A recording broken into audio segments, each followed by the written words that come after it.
I want to welcome in PFF's Doug Kyed. Thank you so much for joining me today. Thank you for having me. This is great.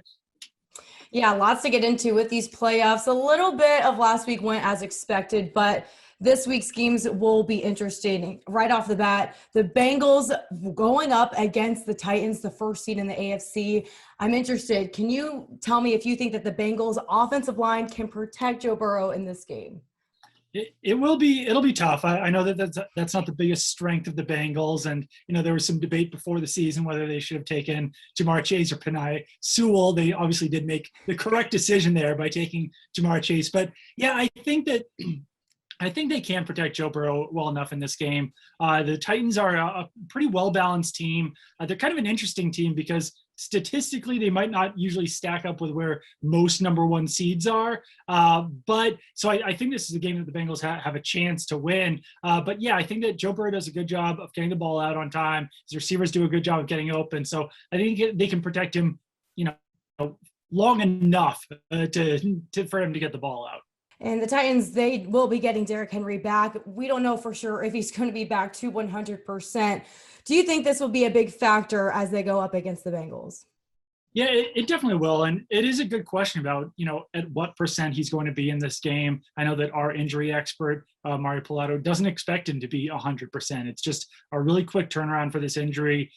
Players who have had this injury in the past didn't quite look like themselves when they came back. I know that, I covered the Patriots for a number of years. Julian Edelman suffered a similar injury, I think, during the 2015 season. And then in that playoff run, he just didn't really look the same. I know that it's a different position. A wide receiver like Julian Edelman has to cut a lot more than a running back like Derrick Henry, who's a lot bigger, can gain steam. But it's going to be interesting to see how the Titans, I guess, mix that running back group, because when Derrick Henry plays, he usually plays the majority of snaps. Curious to see if they mix in Deontay Foreman in there, Dontrell Hilliard, some of their other running backs. But just the threat of Derrick Henry is enough to make this a serious impact in this game. Yeah, and he was pacing to get a second consecutive 2,000-yard season before that injury in October. But I think this week off, it gives them an extra push to get them back to where they need to be. Another team that has those extra days off is the Packers, of course. They're going up against a 49ers defense that's pretty banged up. It's expected that Nick Bosa will play after he had the injury against the Cowboys. How do you think this one will play out? I mean, they go into a Green Bay environment, but they're not at the 100% that the Packers get after being at, a couple of days off. Yeah, this is another one where it's interesting where the 49ers secondary obviously isn't a very big strength of theirs, but the Packers might also be without Marquez Valdes-Scantling in this game. He's doubtful with a back injury. So, they're already down at tight end. If Marquez Valdes-Scantling can't come back, Randall Cobb is set to come back in this game. But it's just another one of Aaron Rodgers' receivers who's going to be out of this game. I think David Bakhtiari will probably play in this game. I know he played in the final week of the season. He's questionable, so that will help to get their left tackle in there. But I don't know, if the Packers were at full strength on offense, I think that they could win this game pretty handily. But Aaron Rodgers might have to just kind of turn into Aaron Rodgers for them to really to blow the 49ers out. But I think just the other fascinating part of this game is just the performance of Jimmy Garoppolo. I know that he's kind of, I think at times he's a little bit unfairly maligned. I think that he's probably an average quarterback that people tend to make a bigger deal out of when he makes mistakes rather than some other quarterbacks. But I guess with the hype that came with him, it's somewhat understandable. But if he can avoid those mistakes, then I think the 49ers have a chance in this one. Mm-hmm. And defenses have struggled to stop Deebo Samuel, and he's a double threat as a receiver runner, and he's averaged 18.2 yards per catch, 6.2 yards per rush this season, 14 touchdowns. How significant will his role be if Garoppolo is injured against the Packers? Yeah, I mean, Deebo Samuel is I know that people throw this word around now. He's a unicorn in the NFL. Like, to be able to average, to lead the NFL in yards per catch and then almost also lead the NFL in yards per carry is just absolutely unbelievable. His ability to make plays after the catch, his ability to make defenders miss both after the catch and in the running game. There's really no one else like him in the NFL. The closest is probably Cordero Patterson of the Falcons, but Deebo Samuel is much more productive than even Cordero Patterson. So I think that he'll be another player who he needs to have a big game for the 49ers to be able to win this one. Jimmy Garoppolo, like you said, is banged up. He's got the thumb injury. He's got the shoulder injury. he looks like he's ready to go. But the fact that he's not going to be at 100%, his other weapons really have to step up in this game. Deebo Samuel, Elijah Mitchell at running back. George Kittle, I think, has to have a much better game than he had in the wild card round of the playoffs. So that's, I think, the key on the offense for the 49ers is just for Jimmy Garoppolo to be able to get all of those weapons involved and to make the plays that they usually can. Injuries have also affected the Buccaneers, and they've dealt with that all season long, soldiered through. Do you think it'll finally catch up to the offense that they've had these injuries all season and now they're playing in the playoffs up against the Rams? I think it really could. It's so tough because the Buccaneers were my favorite coming into the season just because they were bringing that entire group back from last season. And now that's just not the case, especially on offense. They're banged up on the offensive line, but really the pass catchers is where they've suffered the most, with Chris Godwin out with the ACL injury. We all know what happened with Antonio Brown. He's not on the team anymore. Even a guy like Cyril Grayson, who Tom Brady was showing pretty good chemistry with late in the season, he's banged up at this point too. So it's just a matter of, how much Tom Brady can overcome at quarterback. And we've seen him overcome some pretty impressive things during the course of his career, obviously, but his play has dropped off in the past, especially when he was on the Patriots, when his weapons weren't up to speed. But I think the main thing there for him is just to get Rob Gronkowski involved as much as he can throughout the season. I know that Mike Evans and Chris Godwin were really the big names in that offense, but Tom Brady seemed to trust Rob Gronkowski and Antonio Brown a little bit more. So you take Antonio Brown out of the mix. I think that Rob Gronkowski really has to be kind of his binky in the offense in this game against the Rams. I like that analogy. Well, we can compare the two quarterbacks in this game coming up, but do you think Matt Stafford will be able to rip apart this Bucs blitz? It's so tough because, Matthew Stafford really did run kind of hot and cold this season with the Rams. There was, especially, in the wild card round against the Cardinals, he was fantastic. But then there was also games where he was throwing 3 interceptions, or he kind of looked like he had reverted back to some of the Matthew Stafford ways that we saw in Detroit. But that being said, the Buccaneers secondary has been banged up a little bit all season. It seems like they're getting a little bit more healthy now, still missing some pieces in there, but they're in better shape than they were for a lot of the season. I think that it's going to create a challenge for Matthew Stafford. The Buccaneers have a pretty dangerous pass rush up front. I think that there's a chance, or there's a pretty strong chance, I'd say, that Matthew Stafford doesn't look as good as he did against the Cardinals in this game against the Bucs, and we might see some of those Matthew Stafford playoff struggles creep up again. Yeah, looking at that Cardinals-Rams game, do you think it was more so the Rams outperformed the Cardinals, or the Cardinals just didn't really play? It's so tough to say. I mean, the Cardinals ran, like I said, similar to Stafford, so hot and cold this season, where they were the team to beat in the first half of the season. I was never it's easy to say this in retrospect, but I was never fully convinced that they were as good as they looked. And obviously they did show that over the second half of the season. I think it had more to do with the Cardinals just not showing up for some reason. And it's tough to say exactly why that was. But that was not the team that we were seeing the first half of the season. I know that the Rams are high-powered. They've got some really good wide receivers. Odell Beckham obviously had a great game. Cooper Kupp, probably the best wide receiver in the NFL. And Cam Akers made a big difference at running back as well. I was really impressed with his ability to come back from that Achilles rupture and look as fast and as explosive as he did against that Cardinals defense. But no, I do think that the Cardinals, just for one reason or another, didn't show up, and that made the Rams look a little bit more high-powered. But obviously there's a lot of weapons to contend with for this Buccaneers defense. They looked like a completely different team the first half of the season versus the second half. The Chiefs have also had a little bit of struggles at the beginning of the season. Mahomes didn't quite look like himself, been a little bit inconsistent. What type of performance do you think we will see from him this weekend? No, it's tough to say because this is a really good Bills defense. They were ranked number 1 in a number of different categories across the NFL this season. They did a really good job shutting down the Patriots offense in the wild card round of the playoffs.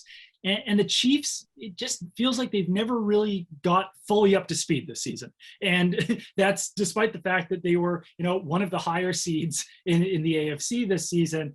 But I feel like they never really just reached that level that we've seen in the past. I think it does kind of go back to the weapons that they have on offense. And obviously we've talked a lot about weapons on this, but the fact that you've got Tyreek Hill and Travis Kelce, and then not a whole lot beyond that. And I've been really impressed with Patrick Mahomes' ability to kind of overcome that issue. And he really overcame some other issues that he was having early in the season where teams were kind of throwing different defenses at him, testing him a little bit more. He was able to adjust to some of those things. But this Bills defense is no joke. And just him going up against those two really dangerous Bills safeties that they've got in Micah Hyde and Jordan Poyer, it's a whole different challenge for Patrick Mahomes. And the key for the Bills at this point, I know it's easy to say, but if you can even eliminate one of those guys between Tyreek Hill and Travis Kelce, it just makes things so much more difficult for Patrick Mahomes to have to key in on one or two wide receivers. And then beyond that, you're getting into Byron Pringle and McCole Hardman and guys just who aren't as at the same level as those top wide receivers in their offense. Mm-hmm. Yeah, this Bills, they basically built their defense around beating the Chiefs. But on the flip side, do you think the Chiefs defense can slow down the Bills' resurgent run game? I think they can. And the Chiefs defense, I think, was kind of an undertold story of this season. I think that Steve Spagnuolo did a really good job with that group.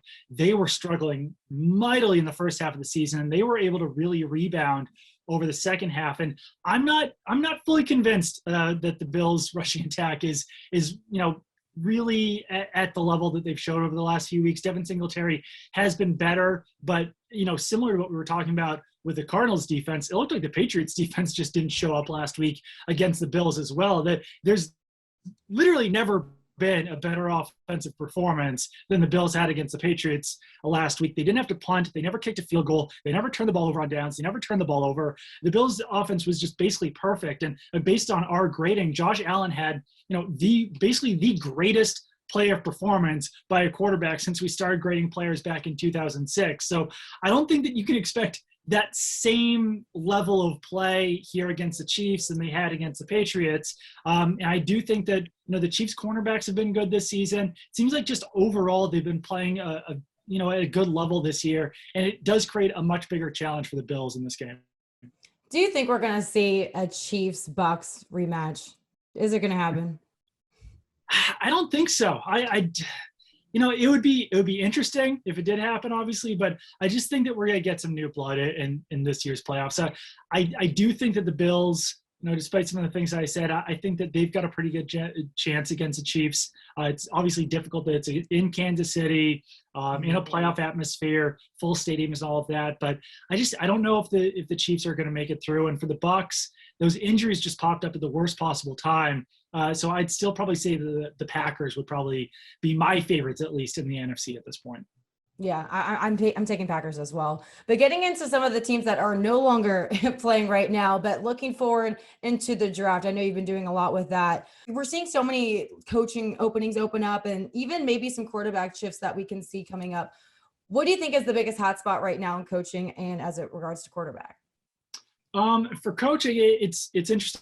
I think that some of these, moves are starting to pick up a little bit. The Giants finally hired their general manager in Joe Shane, so I think that they'll probably get their head coach in there at some point next week. The Bears will be getting their head coach in here probably at some point soon too. But it is amazing that there's so many openings around the league at head coach and general manager. The only one that's been filled so far is that Giants general manager spot. So I think that once that happens, then that's really going to get the ball started rolling down the hill. And, then we'll see what happens at quarterback. With a team like the Raiders, I think it's really interesting where, depending on who they hire as their GM and their head coach, that will largely depend on whether, Derek Carr is back next season. Same thing goes with the Minnesota Vikings, where whoever they hire as their head coach and their GM, then they'll have the ability to determine whether Kirk Cousins is back next season. So I know we saw a lot of quarterback changeover last season, a lot of rumors as far as quarterbacks went last season. Might be even greater this year because you're also dealing with,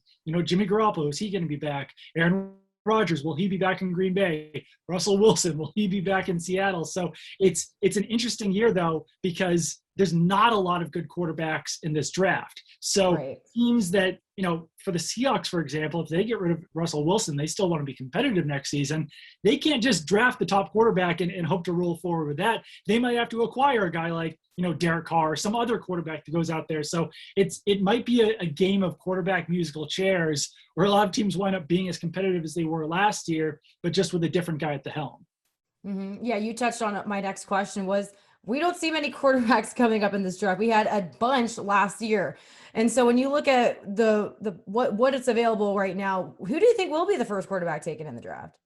Right now we have Sam Howell out of North Carolina as our top quarterback on our big board, but I do think it is really close. You've got Desmond Ridder right up there with Cincinnati, Matt Corral with Ole Miss, Carson Strong with Nevada, Kenny Pickett with Pitt, and Malik Willis with Liberty. I think it will kind of depend on what teams are looking for in those quarterbacks, because you don't have your Joe Burrow, you don't have your Trevor Lawrence. And, I think that some people think that, Mac Jones was the 5th quarterback taken last year. If he was in this draft and if he had stayed another year, he would probably be the top quarterback in this year's draft, just based on the talent available last season compared to this year. So I don't know. I think that teams will be smart about it, though. I don't think that you'll see teams in the top, 2 or 3 or whatever it is, reaching for those quarterbacks.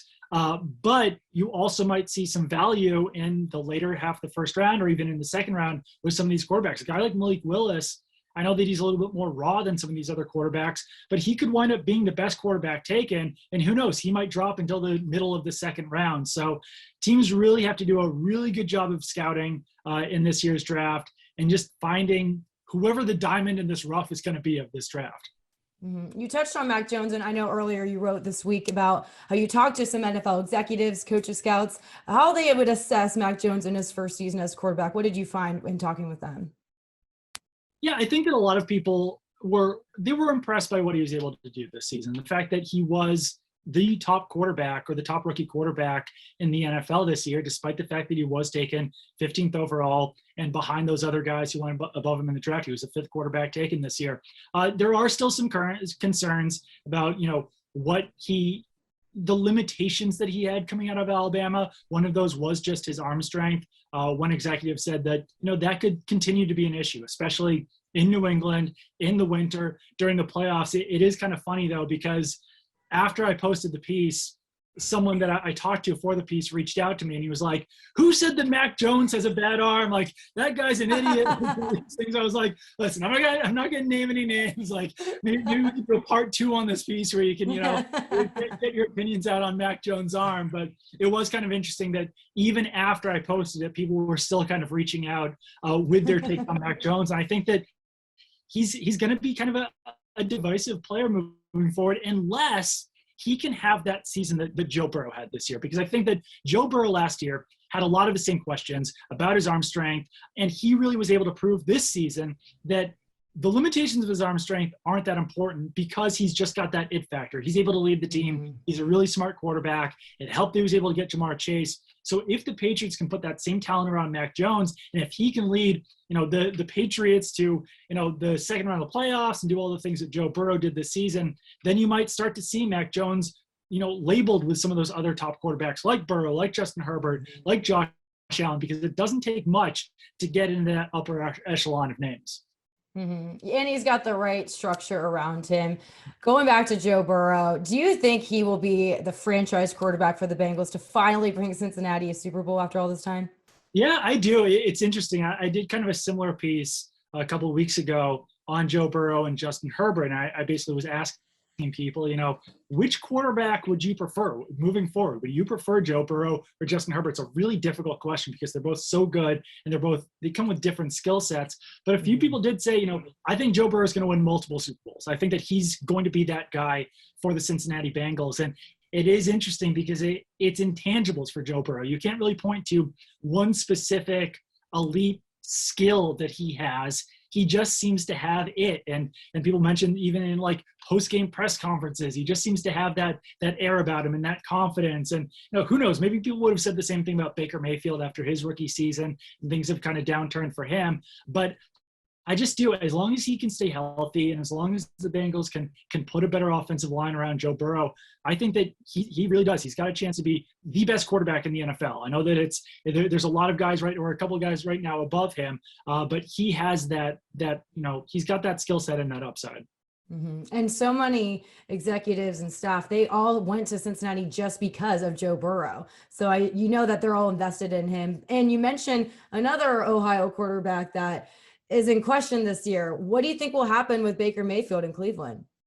It is so tough to say. I think that, he's got the 5th-year option coming up. So I can't really see the Browns getting rid of Mayfield this offseason. I think that with the injuries that he had last season, the potential that he showed earlier in his career, I think that you have to give it at least one more year with Baker Mayfield to see if, when he's fully healthy, if he can start performing a little bit better, because this season really was pretty much as bad as it could be for Baker Mayfield. But I think that they also have the potential to go year to year with him. I think that you can keep Baker Mayfield for 2022. I think you could also draft a quarterback, maybe in the 2nd round, to give yourself a little bit of insurance. We talked about those guys earlier. They could take one of those top 6 quarterbacks just to maybe push Baker Mayfield and say, all right, if you have the same season that you did last year, then we're going to move forward with this guy, and you can become a free agent after the year. But if Baker Mayfield is good in 2022, then they could franchise him in 2023. They could still sign him to a contract extension. They could franchise him a couple of different times. So they don't really need to commit to Baker Mayfield truly probably until like 2025. So they've got a lot of options on the table. I think it makes sense to let him at least prove what he can do in 2022 when there's better pieces around him and when he's fully healthy.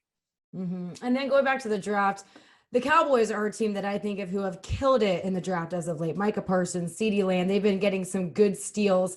When you look at what they've been able to do and how it doesn't transpire into the playoffs, what do you think is going on in Dallas for them to just never get success that they need in the playoffs?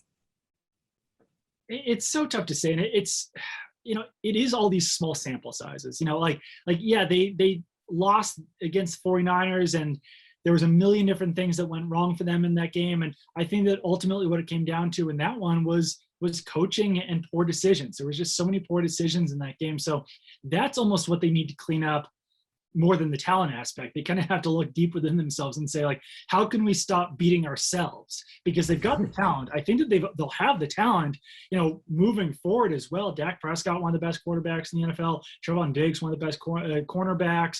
Micah Parsons, like you mentioned, one of the best stealing defenders in the NFL. They've got the wide receivers. They've got the running backs. They've got the offensive line.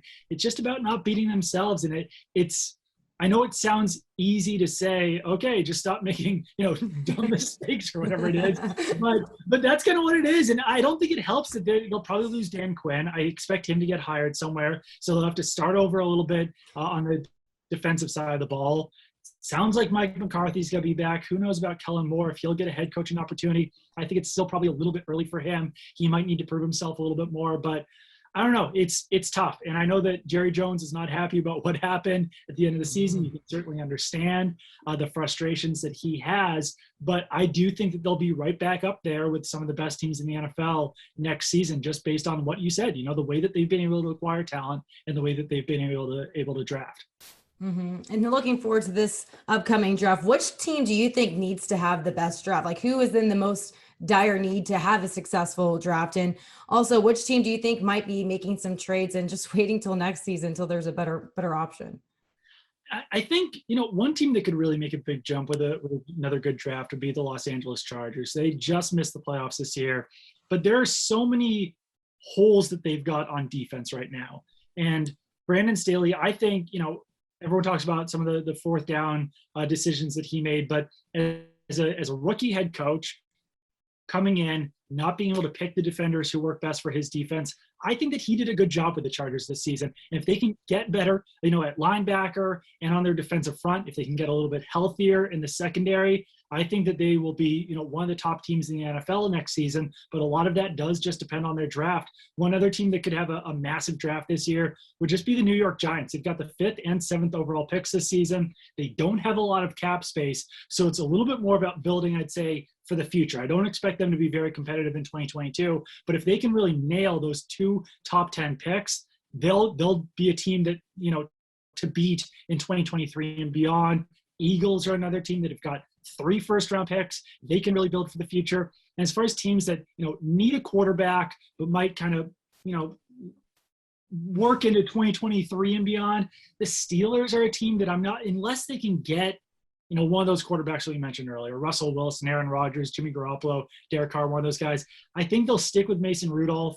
for the 2022 season. Maybe draft a quarterback in the first or second round, see if that can be the guy. But if they take that approach, then they could also say, okay, if we bottom out in 2022, then we can get, the Bryce Young, whoever it is, that's the top quarterback in 2023. So much to look forward to. You have been super insightful. I really appreciate it. Thanks for coming on. Absolutely. Anytime, Stephanie. And we can catch you where at PFF, and can you give us your Twitter handle, social media? Where can we find all of your work? Yep, absolutely. Go to pff.com for all of our news and analysis there. You can follow me on Twitter at Doug Kyed. That's DougKyed. And check us out on YouTube as well. I do a PFF Now show with Ari Meirov and Brad Spielberger, where we break down some of the biggest news of the NFL. Good stuff. Thank you so much for joining me here on Heavy. I appreciate it. Have a good one.